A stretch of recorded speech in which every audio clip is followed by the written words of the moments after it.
siswa SMP MTS Kabupaten Wonosobo, dan juga Bapak dan Ibu guru serta rekan-rekan panitia kegiatan seminar kependudukan yang dilaksanakan pada pagi hari ini. Sekali lagi bersyukur atas apa yang telah diberikan Allah kepada kita. Hari ini kita diberi kekuatan, kesehatan, dan alhamdulillah hari ini kami sangat terhormat, tersanjung atas kehadiran Bapak Kepala Dinas yang pada pagi hari ini berkenan mendampingi kita sekaligus nanti membuka acara dan menyampaikan materi tentang isu-isu kependudukan yang terbaru di Kabupaten Wonosobo. Sekali lagi yang mengucapkan terima kasih Pak Toto dan juga Pak Tono, dan juga kepada Bapak dan Ibu guru dan adik-adik dari SMP MTS Kabupaten Wonosobo yang berkenan hadir pada kesempatan kali ini.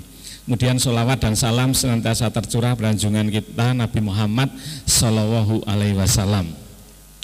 Atas nama keluarga besar SMA Muhammadiyah Wonosobo dan juga dari BKKBN Kabupaten Wonosobo, kami mengucapkan terima kasih atas kehadiran Bapak dan Ibu serta adik-adik sekalian pada kegiatan seminar kependudukan kali ini. Kami menyelenggarakan kegiatan ini dalam rangka untuk kepedulian kita bersama terkait dengan gaya hidup berkelanjutan juga, bahwa di samping pembangunan infrastruktur yang tadi sudah kami sampaikan kepada Bapak Kepala Dinas, juga pembangunan SDM. Dalam hari ini adalah siswa itu jangan sampai terlupakan. Bangunan bisa baik, bisa hebat, tetapi kalau yang membangun itu tidak kuat, tidak amanah, ya tidak bisa sekolah sampai selesai, pembangunan itu tidak bisa langgeng, tidak bisa baik, tidak bisa berfungsi sebagaimana mestinya. Itu saja mungkin yang kami sampaikan. Sekali lagi kami mengucapkan terima kasih khususnya kepada Bapak Kepala Dinas yang hari ini berkenan hadir rawuh di SMA Muhammadiyah Wonosobo, dan juga kepada Bapak dan Ibu semua. Juga anak-anakku, semoga kegiatan ini harapan kami bermanfaat untuk kita membangun masyarakat penduduk ataupun orang-orang ataupun manusia di Indonesia ini bisa menjadi lebih baik lagi. Demikian yang kami sampaikan. Ada kurangannya dan ada kesalahan dari kami mengundang Bapak dan Ibu khususnya dari SMP MTS yang banyak kesibukan hari ini rawuh ke tempat kita. Sekali lagi kami ucapkan terima kasih dan permohonan maaf yang setulusnya dari kami keluarga besar SMA Muhammadiyah Wonosobo. Juga terima kasih kepada Dinas Pendidikan Kabupaten Wonosobo dan juga nanti Dinas Catatan Sipil yang insya Allah nanti akan bersama-sama dengan kita, bersama Dinas BKKBN lah kalau zaman dulu, membersamai Bapak dan Ibu sekalian juga anak-anakku. Itu saja yang saya sampaikan. Saya akhiri billahi taufiq wal hidayah. Assalamualaikum warahmatullahi wabarakatuh. Buka dulu aja ya, dengan mengucap bismillahirrahmanirrahim. Acara seminar kependudukan saya nyatakan dibuka.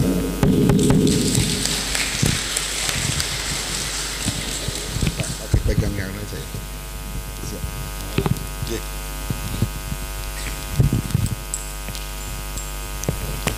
Allah wabarakatuh.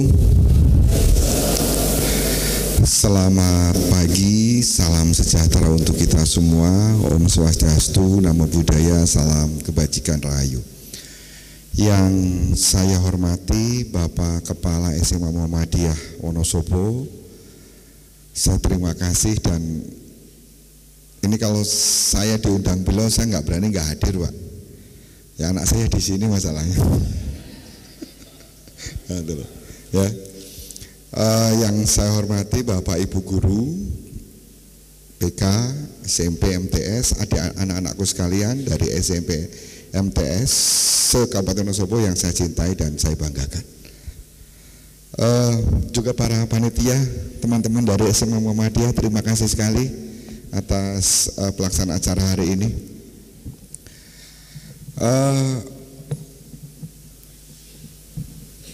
Seminar kependudukan susah ya? Apa ya? Seminar kependudukan, kependudukan susah dicerna. Saya tak cerita aja ya. Pada suatu malam hujan rintik-rintik. suhunya di Wonosobo dingin, ya, di sebuah ruang, di sebuah rumah sakit yang mungkin sekitar 16-17 tahun.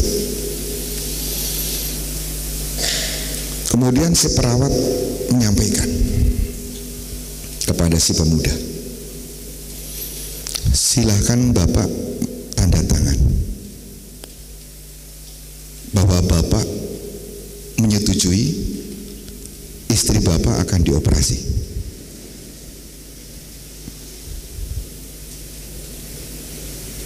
Jadi si pemuda itu sudah menikah,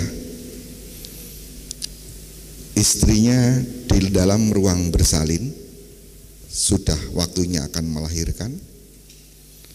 Maka tugas seorang suami adalah menandatangani, menyetujui tindakan medis karena istrinya tidak bisa melahirkan. Itu ditanya, si pemuda menunduk,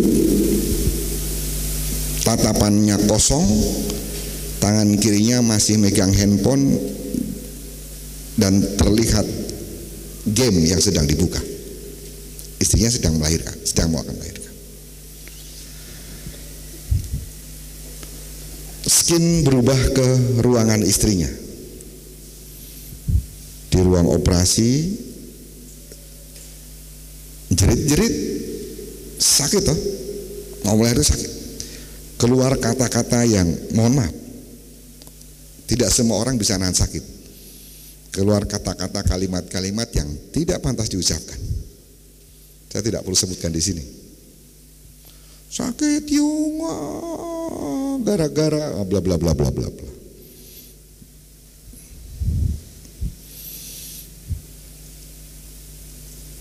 Istrinya jauh lebih muda usianya, 14 tahun. Sangat mudah untuk. Hati saya itu tahu nggak ijazahnya apa minimal? SMA sederajat. SMP nggak laku, MTS nggak laku. Mau jadi perangkat itu harus SMA Pak, atau SMK. Itu mau jadi perangkat desa. Oleh karena itu, jalan terbaik untuk meraih mimpi, jalan rasional yang paling logis adalah sekolah. Ya, sehingga kalian setelah lulus SMP ya naik SMA atau SMK, terserah, tetapi jangan pernah berhenti sekolah. Ya. Nah, saya kembali ke sisi sini. Habis ini saya agak boleh marah-marah Pak Kepala. Nah, Ding. Teman-teman guru BK adalah betul-betul ujung tombak dari sebuah kata, kalau dalam bahasa kerennya gini, EWS, Early Warning System. Saya ulangi ya, Early Warning Systemnya itu guru BK kalau di sekolah, peringatan dini. Saya berharap teman-teman guru bisa membaca gejala, bisa membaca gejala dari peserta didik. Emang terlihat Pak Kadis, sangat terlihat. Tak tanya ke sebelah lagi ya, teman-teman kalian, suatu hari saya harus melaksanakan monitoring ujian nasional dulu ke satu SMP, nggak mau saya sebutkan. Ada yang tidak hadir ya? Ada Pak. Kemana? Belum datang Pak. Di mana rumahnya? Rumahnya kurang lebih di 3 kilo dari sekolah Pak. Saya camat waktu itu. Yuk kita ke sana. Begitu saya ke sana, anaknya masih tidur. karena tinggal sama mbahnya, orang tuanya mohon maaf bercerai, ibunya ke luar negeri. Jadi dia seusia kalian itu ya harus tidak ada yang mau memandu ya, dan masih tidur posisinya, nggak ada yang bangunin bahwa hari itu UN. Coba bayangkan, itu terjadi gitu loh, seperti itu. Nah, sehingga kepada teman-teman guru BK, yang pertama tentunya teman-teman punya rencana program layanan, silakan disusun dengan baik. Saya juga pengen melihat itu. Kemudian kemampuan untuk menganalisa, membaca deteksi dini, karena terlihat perilaku anak-anak kita yang mohon maaf punya keluarga yang kurang beruntung ini terlihat di sekolah. Yang pernah saya kunjungi sana, yang jawab yang guru BK dia. Mari kita ulang. 1, 2, 3. Itu lagu ya? Betul? Lagunya siapa ya? Hah? Betul ya? Betul. Lagunya kayak apa itu? Nggak ada yang tahu. Jadi sesuatu itu indah pada waktunya. Saya ulang ya. Ketika kalian melakukan sesuatu indah pada waktunya. Nah, ini yang cewek-cewek. Yang cewek-cewek nih, ya. Kenapa indah pada waktunya itu penting? Karena sesuatu kalau tidak dilakukan pada waktunya itu, aduh, ngapain gitu? Putri dari SMP Muhammadiyah 1 Wonosobo, yang dapat saya simpulkan dari cerita Bapak tadi adalah perlunya kesiapan mental dan psikis serta kesiapan fisik dan materi untuk menikah. Tepuk tangan. Ya. Perlunya kesiapan. Bentar dulu, hadiahnya belum. Oh. Ini sayang. Ya. Silakan.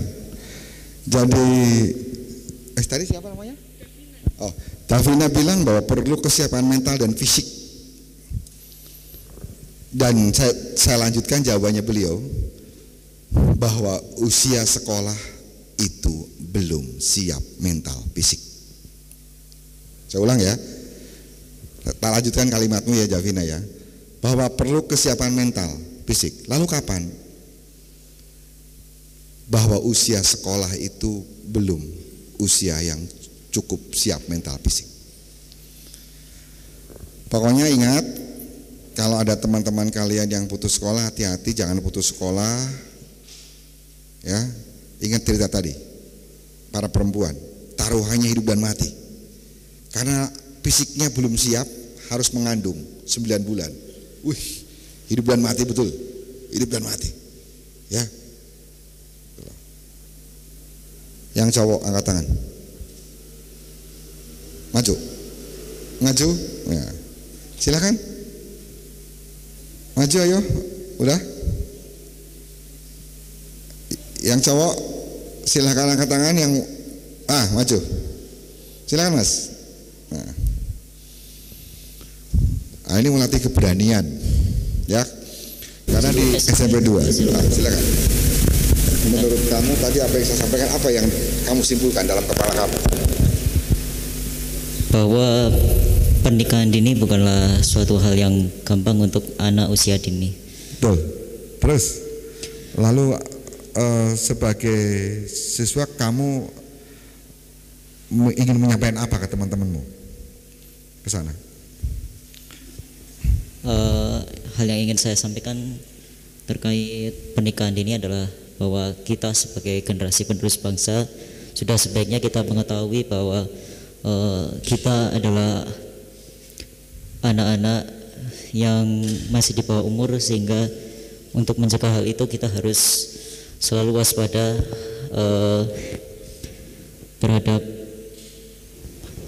lingkungan yang kita terima. Tepuk tangan.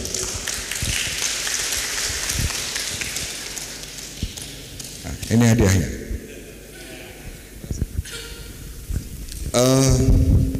Satu kalimat yang saya pegang tadi dari Mas siapa namanya? waspada. Ya.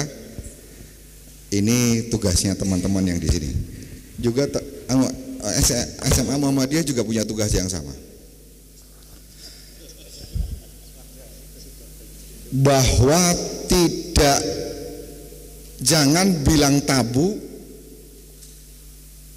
untuk mulai sekarang teman-teman mengajarkan pendidikan seksual. Ulang ya. Ajarkan itu daripada mereka buka Google, buka medsos sehingga mendapatkan ilmu, mendapatkan berita yang tidak sesuai. Karena hari ini saya masih melihat di satuan pendidikan bahwa pendidikan seksual seolah tabu disampaikan. Please, sampaikan. Sampaikan bahwa, ya, ini kalian boleh ukur ya, tabu nggak nih kalau saya bilang gini, bahwa ketika, mohon maaf ya, bahwa ketika bersentuhan kelamin laki-laki perempuan itu bisa mengakibatkan si perempuan itu hamil. Saya tabu nggak bilang gitu kira-kira? Tidak toh? Harus disampaikan Pak, harus dijelaskan Pak. Ya Bapak Ibu Guru BK, itu disampaikan. Daripada mereka lihat video, harus dijelaskan resiko-resikonya. Pada para perempuan semua juga sama, disampaikan bahwa ketika itu terjadi, bahwa ini yang akan terjadi. Kalau ini terjadi, itu resikonya. Ya, jadi hari ini saya ingin menyampaikan bahwa pendidikan seksual harus disampaikan, dan itu bukan hal yang tabu. Karena daripada mereka salah mencari informasi, disampaikan sejelas-jelasnya. Karena mereka jadi tahu bahwa itu tidak boleh, jangan sampai dilakukan. Kesimpulan saya, pendidikan seksual harus disampaikan, antisipasi early warning sistemnya dari RPL-nya silahkan dibuat, dan adik-adik semua tidak boleh putus sekolah. Terus lanjut.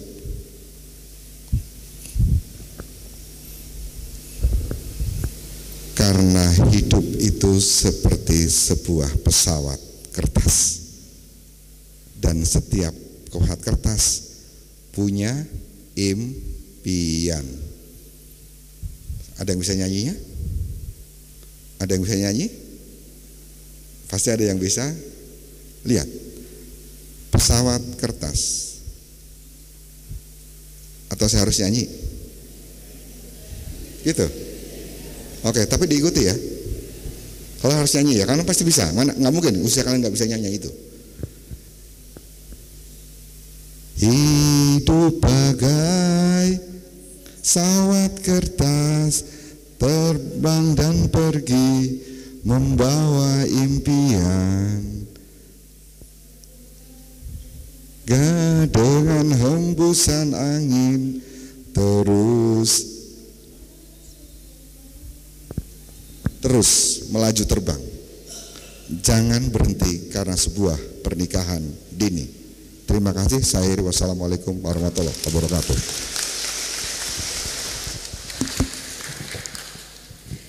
Terima kasih kepada semua, itu dampaknya. Tadi ada kematian, resiko stunting, bahkan kemiskinan. Bagaimana? Belum punya kerja sudah nikah. Coba. Memang mau dikasih makan cinta anaknya, giliran beli susu bingung, feels ya. Itu contohnya ya. Kemudian tadi pertanyaan kedua, bagaimana upaya kita terhadap teman-teman? Itu toh, jika ada yang seperti itu. Yang pertama, sebagai teman yang baik tentunya kita harus bisa mengingatkan. Ya. Bisa mengingatkan. Ketika ada satu hal yang negatif kita diam, maka itu selemah-lemahnya iman kita diam. Apalagi Pak Guru BK, Bu Guru BK, kalau didiamin dosa nih ini mah, ini dosa besar kalau yang di sini. Kalau ada kayak gini, kita diam aja lah daripada kena masalah. Oh dosa kalau di sini mah nih, kalau di sini dosa di sini. Ya, Jadi diingatkan dengan cara komunikasi yang bagus. Ingat, 99% masalah itu muncul berawal dari sebuah komunikasi. Caranya gimana? Kita lihat misalnya temannya perempuan yang tadi ya, misalnya senangnya makan bakso, jam segini dia makan bakso atau ke kantin, ajak duduk bareng ngobrol, sambil makan aja santai dulu. Jangan langsung di judgment, oh enggak, suruh dia bicara dulu, bicara pelan, karena rasa nyaman itu tidak langsung bisa masuk, betul ya? Diingatkan dengan cara yang baik. Ya, bisa ditemukan pada acara seminar kependudukan dalam keadaan sehat walafiat, tiada halangan suatu apapun. Sebelum nanti kami menyampaikan beberapa materi, kami perkenalan dulu nggih, atau mungkin sudah kenal nggih. Nyun sewu kula tak kados Pak Kepala Dinas nggih, lebih enak.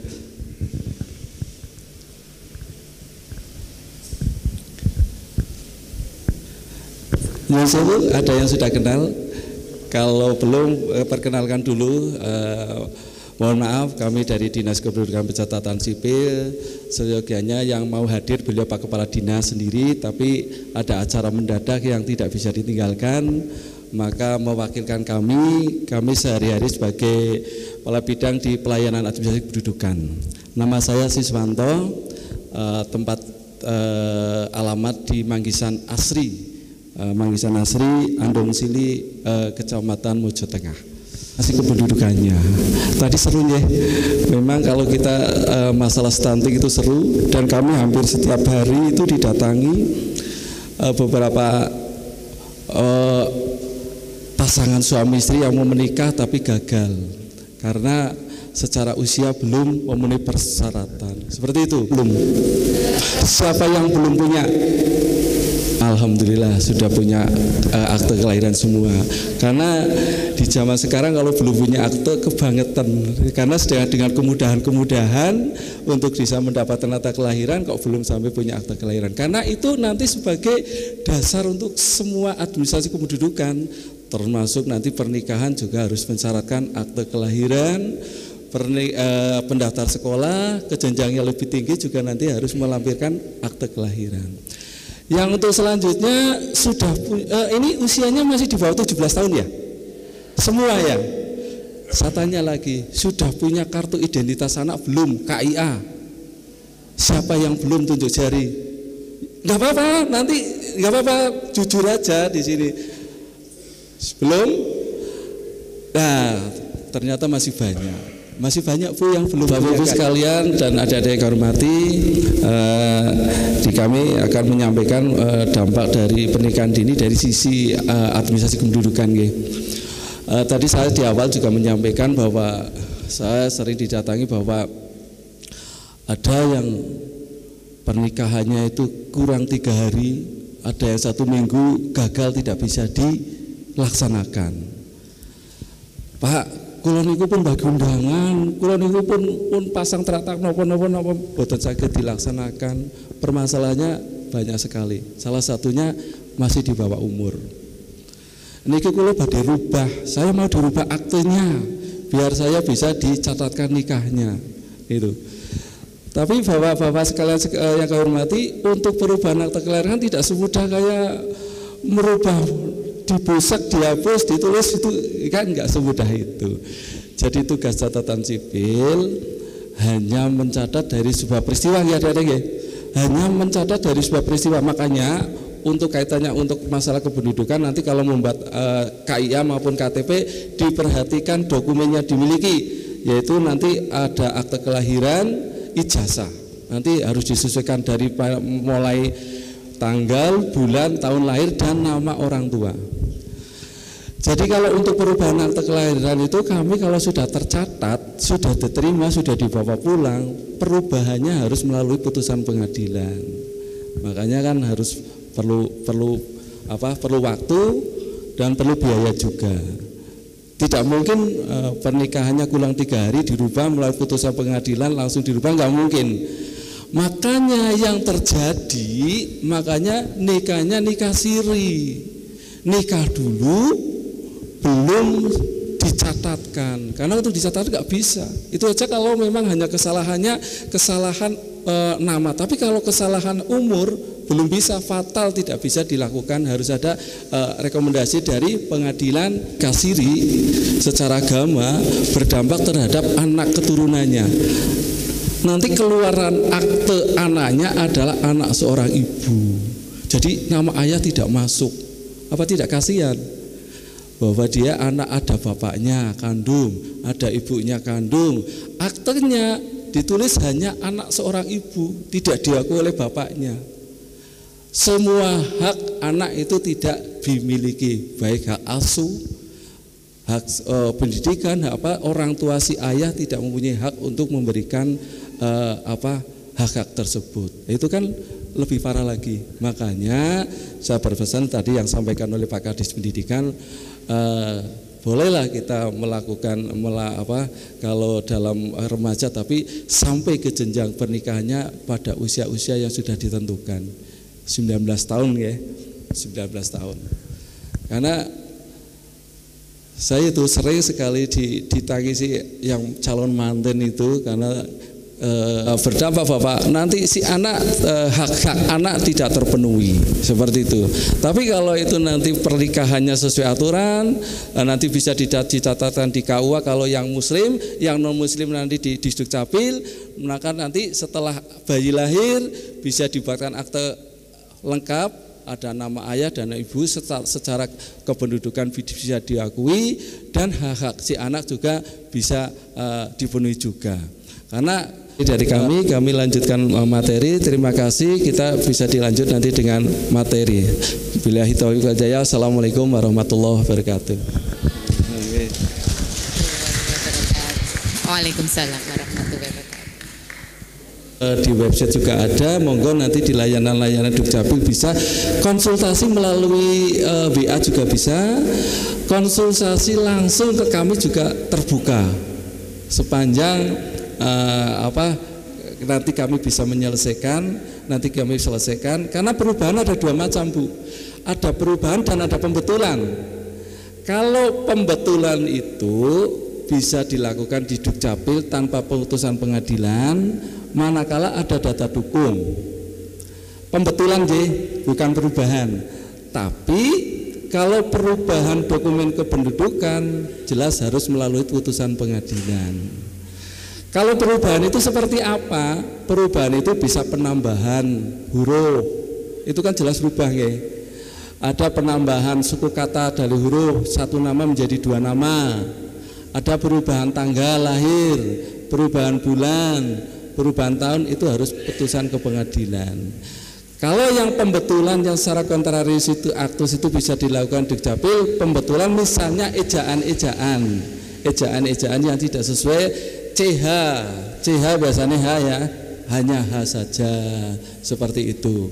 Jadi terus pemisahan suku kata, misalnya ini namanya digandeng seharusnya dipisah, itu tanpa putusan pengadilan bisa langsung ke Disduk Capil.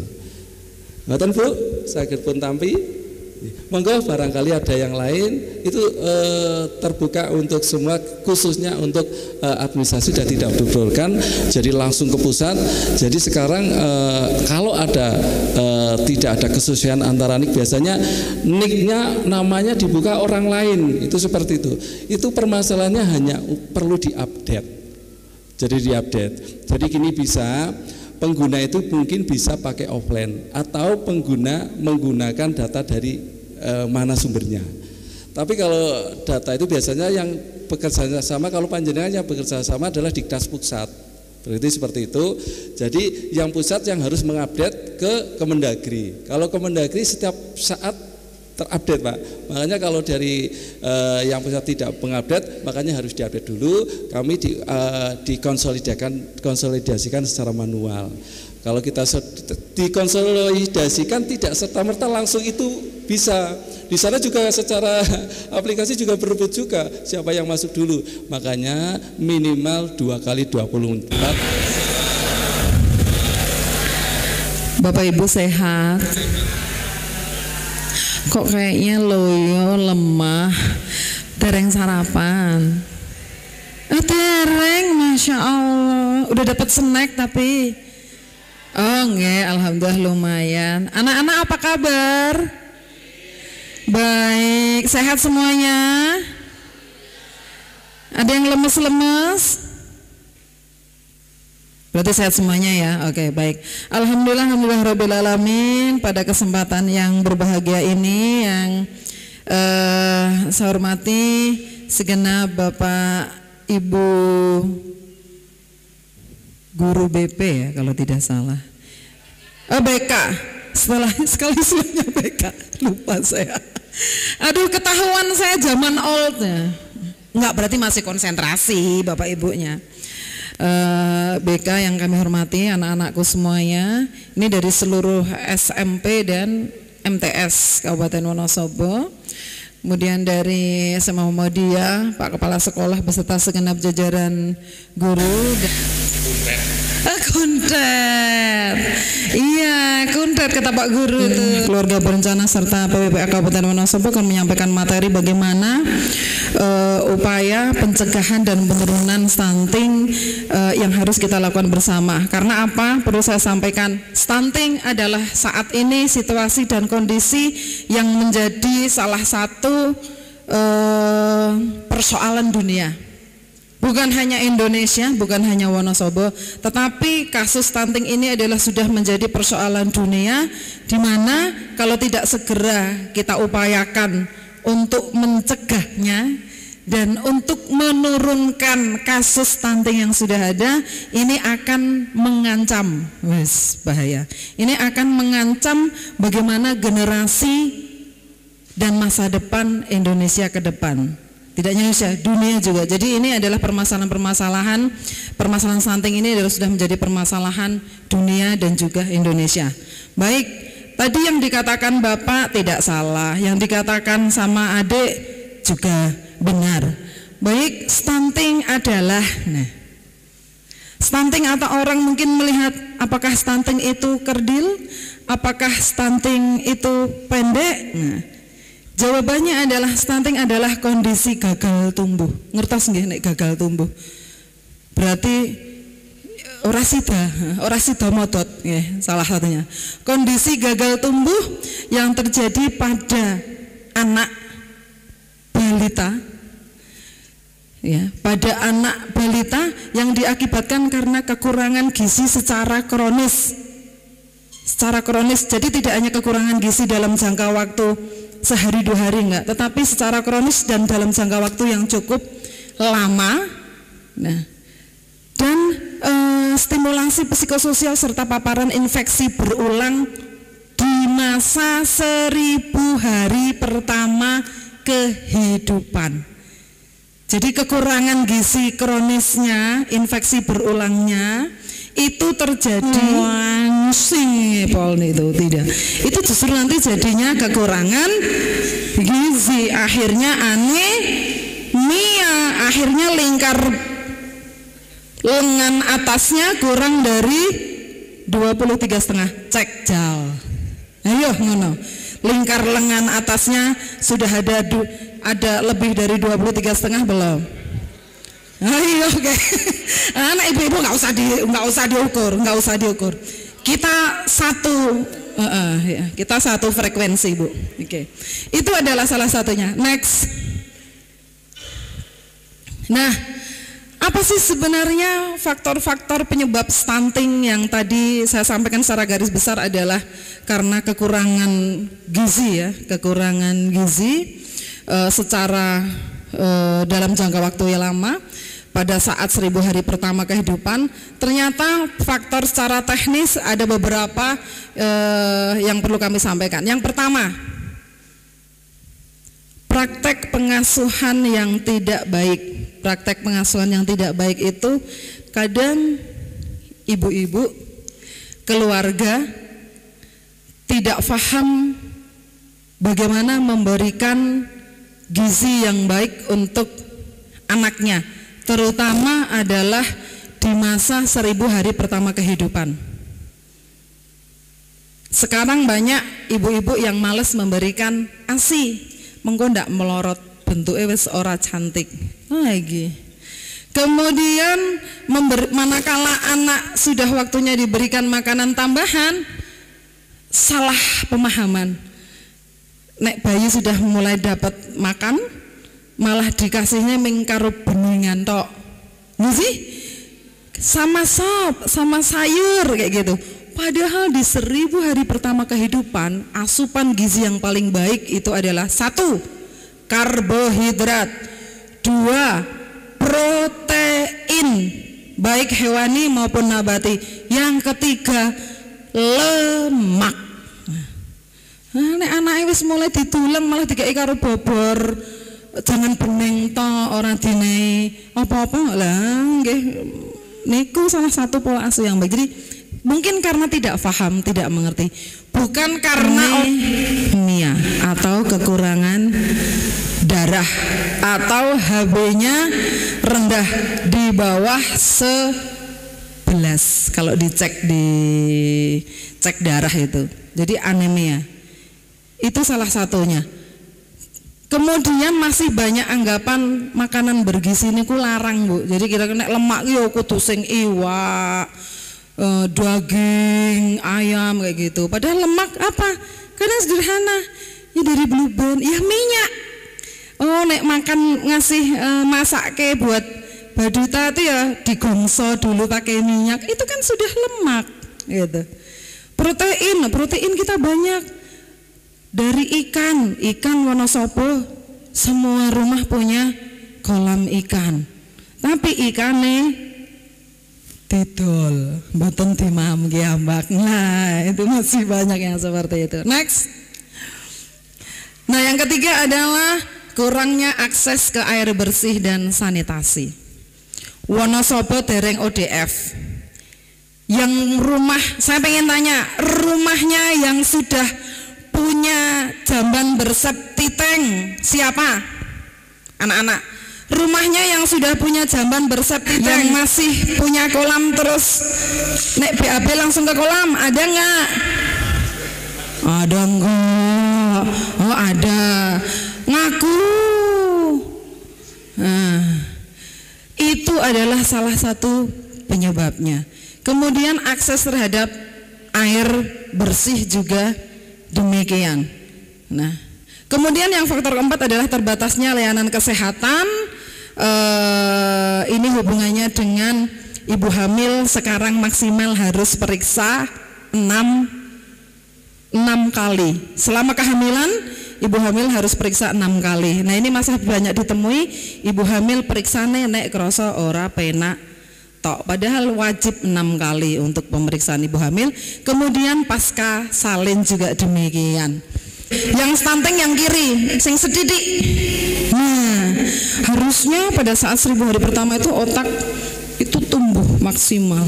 Kalau stunting niku, mingkados niku bisa uplik yang jadi tidak bisa penuh. Nah, yang di sini nih adalah otak yang bagus, tumbuh sempurna. Nah, dampaknya jelas gagal tumbuh nggih. Lahirnya tadi salah satu berat badannya kurang dari 2,5, tinggi badannya nek laki-laki kurang dari 47 cm, perempuan laki-laki 48, perempuan 47. Dan jelas nanti di masa pertumbuhannya dia pasti berbeda dengan anak sebayanya. Oke, next. Nah, kejadian atau kasus stunting yang terjadi saat ini yang harus di dalam Wonosobo khususnya ini memang banyak sekali latar belakang, diantaranya 4 tadi penyebab tadi. Nah, oleh karena itu fase 1000 hari pertama kehidupan sejak hamil sampai dengan anak usia 2 tahun adalah fase yang akan sangat menentukan. Hamil 9 bulan 10 hari atau 270 hari, dan masa anak usia 2 tahun itu 730 menentukan di sana. Ini sangat penting, ini harus kita pahami bersama. Terus kok kita juga dikasih informasi itu, misalkan adik-adik, ya ini karena ini adalah masa depan kalian. Untuk saya SMP kok kan mikir masa depan nanti punya anak, loh harus mulai dari sekarang, kita harus mempunyai rencana untuk masa depan. Jadi iya, jangan tabu. Sekarang anak-anak mulai dari anak SMP ini harus punya tahu, harus merencanakan kehidupan masa depannya. Kapan saya setelah SMP ini mau ngapain? Kapan saya menyelesaikan SMA? Kapan harus kuliah? Harus punya target. Kapan saya harus bekerja? Kapan saya harus menikah? Saya nanti kalau pengen menikah harus punya cita-cita. Tadi makanya saya tanya, pengen menikah dengan perempuan misalkan yang lagi seperti apa dan sebagainya. Kapan akan mempunyai anak dan sebagainya. Ini anak-anak justru mulai harus sudah merencanakan kehidupan masa depannya. Stunting. Wah ngono. Ki pinten anak niki? 1 dari 3 anak kita stunting. Kemudian di tahun 2021 SSGI alhamdulillah sudah turun. Wonosobo dari 38% turun di angka 28,1%. 2021 ini dasarnya survei. Kalau survei itu samplingnya, jadi hanya diambil di beberapa lokasi, tidak semuanya. Nah, bagaimana kalau dengan data berdasarkan data yang lain? Next. Nah, ini dasarnya EPPGBM. Ini adalah aplikasi dari Kementerian Kesehatan, di mana data sasaran yang dipakai adalah berdasarkan data hasil penimbangan serentak di Posyandu yang dilaksanakan setahun 2 kali. Ternyata tahun 2020 berdasarkan SSGI angka stunting kita adalah 26,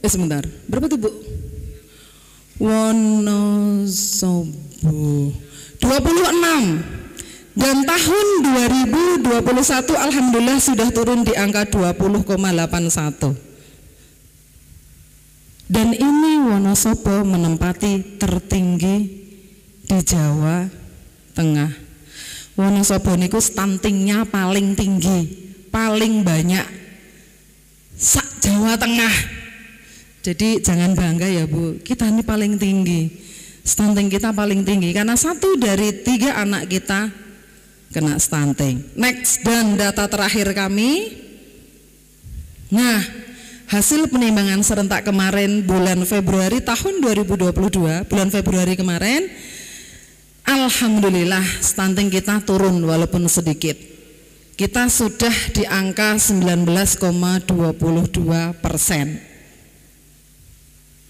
Padahal target dari Presiden tahun 2024 angka stunting Indonesia minimal 14%, dan untuk angka Jawa Tengah kita masih di angka 20%.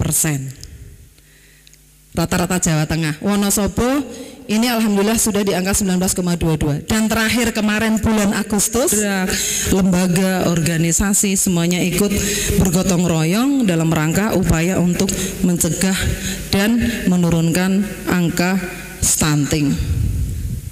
Oke, next. Nah, dimana perlu kami sampaikan bahwa strategi dalam rangka untuk penurunan stunting sudah tersampaikan atau tertulis di dalam tujuan Stranas di sana. Intinya strategi penurunan stunting ada 5 hal. Yang pertama, menurunkan prevalensinya, prosentasenya, jumlah angka stuntingnya. Kemudian meningkatkan kualitas penyiapan kehidupan keluarganya, yaitu dengan garap remaja menyiapkan calon pengantin yang memasuki kehidupan baru keluarganya sehat, siap fisik dan mentalnya. Kemudian yang ketiga, menjamin pemenuhan asupan gizinya.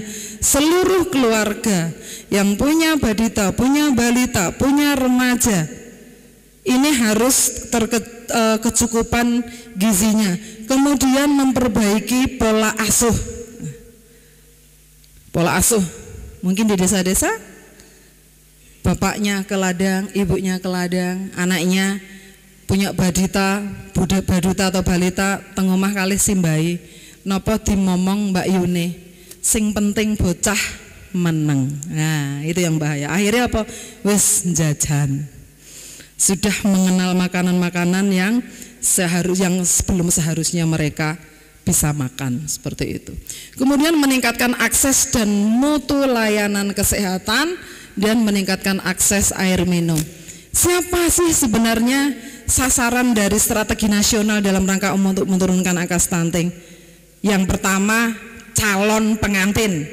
Calon pengantin sekarang harus sehat jasmani rohani, baik laki-laki maupun perempuan. Yang tadi kalau perempuan berarti tinggi badan, berat badan ideal. HB-nya tidak boleh kurang dari 11. Tidak anemia. Lingkar lengannya tidak boleh kurang dari 23,5. Itu salah satu untuk mengukur kesiapan fisik perempuan. Laki-laki apa? Keterpaparan asap rokok. Laki-laki merokok atau tidak? Nah, itu salah satu penentunya. Iya. Selain juga panjang badan, berat badan. Dan yang lebih penting apa? Umurnya. Tahu nggak sekarang menikah minimal usia berapa anak-anak? 19 tahun. Ada yang punya cita-cita menikah sebelum 19 tahun? Ada nggak? Aku pengen nikah muda loh gitu. Ada nggak? Nggak ada ya. Jangan sampai ada. Yang datang ke sini jangan sampai punya pikiran menikah di usia di bawah 19 tahun. Baik. Kemudian selain remaja ada tadi selain calon pengantin ada remaja. Disiapkan remajanya kudu sehat. Kemudian yang ketiga adalah ibu hamil. Bagaimana menggali potensi yang ada di anak-anak kita sesuai dengan keinginan dan potensinya masing-masing. Kemudian bagaimana peran selain menggali potensi itu? Memberikan kesempatan. Memberikan kesempatan. Bentuknya mendorong peserta didik agar terlibat secara aktif dalam segala aktivitas yang ada di sekolah bersama melibatkan anak-anak. Dan terutama dan memberikan kesempatan kepada peserta didik untuk bisa menunjukkan kemampuannya. Saya yakin sekolah-sekolah sekarang melalui ajang macam-macam ya kalau untuk melakukan bagaimana menggali potensi, mengikut sertakan dalam kegiatan. Ini saya rasa sekolah-sekolah juga sudah banyak caranya, polanya, kemudian kegiatannya seperti itu. Dan ini terus dipupuk dan dikembangkan. Kemudian yang ketiga, menjadi tauladan. Ya, guru sebelum ngomongi anak-anak ya kita harus bisa memberikan tauladan dulu. Misalkan hubungannya dengan jam sekolah, guru harus datang di awal, ya guru datang gasik.